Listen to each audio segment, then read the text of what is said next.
Invest in yourself. Now, what does that phrase mean? It's a phrase that we hear a lot these days, investing yourself. But why? And what has this got to do with this week's live stream on transformational leadership?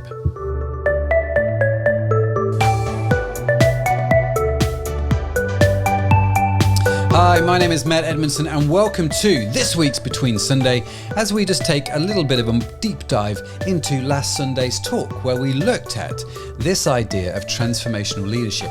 And one of the things that we briefly looked at that I want to jump on a little bit more is this idea of character, right? Your character is your long-term investment. It is your retirement. It is your pension. It is your savings account. That's what we said, right?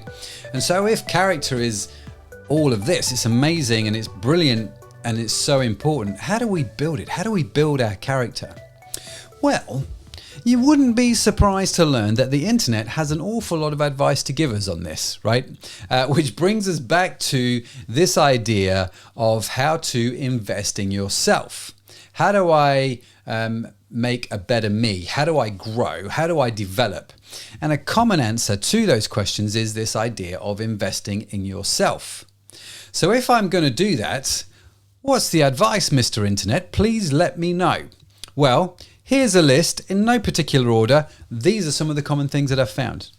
Number 1, read for growth. Number 2, get mentored. Number 3, travel as much as possible. Number 4, start your own business. Number 5, build separate streams of income. Number 6, get into art. Oh yes. Number 7, learn a language. And number 8, simplify your life. Sound fantastic, right?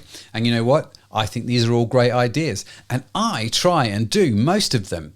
Let's go through them. Read for growth. I read every day. I tend to read books around leadership and business because I'm a businessman. That's what I do. I have a fantastic team, which I have the privilege of leading, some amazing people on that team. So I want to learn. I want to grow in that area. So I read for growth. But I don't just read leadership books. I'll read novels. I try and read the Bible every day. I mean, there's all kinds of stuff that is definitely worth reading. I get mentored. I have some older guys who mentor me. Not that they have to be older, just that they happen to be older for me. And I have people that mentor me in church leadership. I have people that mentor me in business and in parenting and all these kind of things that you want to learn and grow and develop in. I cannot stress the importance enough of having someone who can mentor you in that because mentors are brilliant, right? Number 3, travel as much as possible. I absolutely love to travel and I've been really privileged to see a lot of this world. But I don't think, it's great that I can do that, but I also just enjoy getting out in this city that I live in, and in the countryside surrounding me. I like to travel. I like to get out. Start your own business. Been there, done that, read the book, got the t-shirt, as they say. I run my own businesses, which is just fantastic, which has enabled me to build separate streams of income, right? Awesome. Fantastic. Get into art. Nah, my drawing, I have to be honest with you, not that brilliant. Unlike my 13-year-old daughter, who is fantastic. But what I do is I tinker with wood. I like to make things out of wood, right? That's my form of art, I suppose. Learn a language. You know what? I've tried. And I just end up butchering other people's languages and feel really bad for doing that. So I apologize if you've ever tried to hear me speak a foreign language. Simplify your life. Well, yeah, I spent the last 2 weeks actually, took 2 weeks off work and pen, paper, journal. How do I simplify what's going on? Fantastic, right? And I think that all these things have worked for me and they've expanded me as a person. So in a sense, I would say, yes, I'm investing in myself.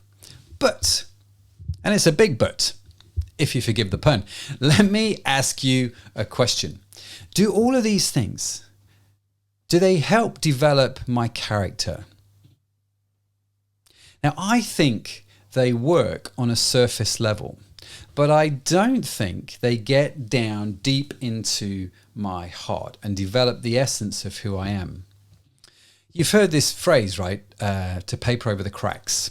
You know what? If a wall is crumbling in our house and the plaster's falling off, I can just wallpaper over it and the wall looks good and it covers stuff up. but the wall's still crumbling, right? The heart of it is still crumbling. And I think sometimes when you do this investing yourself, when you do this self-help stuff, I do question, are we just papering over the cracks? And I do wonder whether most of the wisdom of self-help is just that, papering over the cracks. Now, I read a great quote on a website called Got Questions, and it said this, right? A person's character is the sum of his or her disposition, thoughts, intentions, desires, and actions. It is good to remember that character is gauged by general tendencies, not on the basis of a few isolated actions. We must look at the whole life. And when you look at the Bible and what it says about building your character, it's not the standard sort of feel-good advice you always hear, right? It's not about individual actions. It's not about what you do for 10 minutes. It is about your whole life. It tells you things, which you may find a little bit surprising. It tells you things like this. Suffering produces perseverance, perseverance, character, and character, hope. Now, if I'm going to write a book on how to develop your character and invest in yourself, if I'm going to do a blog post or a video like this all about it, what I'm not going to do is start with the word suffering, right? I mean, imagine starting that list with the word suffering, but the Bible does. But if I did it, I don't think I would actually sell many books. Do you know what I mean? Just wouldn't, right? So it sort of covers a bit more. Now, 2 Peter 1:5 was the book 2 Peter was written by Peter, who was one of the original disciples of Jesus, right? He wrote this. Don't lose a minute in building on what you've been given, what God's given you, right? Don't lose a minute on building on that. Complementing your basic faith with good character, spiritual understanding, alert discipline, passionate patience, reverent wonder, warm friendliness, and generous love. Each dimension fitting into and developing with the others. With these qualities active and growing in your lives, no grass will grow under your feet. No days will pass without its reward as you mature in your experience of our Master Jesus. In other words, character and character development is about your heart, and it's not just about your air miles, right? And fundamentally, to work on that, I think takes the power of the Holy Spirit. I think it takes God intervening in your life to do stuff and to work on these things. And yes, there are nice things that we can do. It's nice to travel. It's nice to read. It's nice to build a business. But that's not all character is. Character is what you do in the tough times, in the hard times, in the suffering.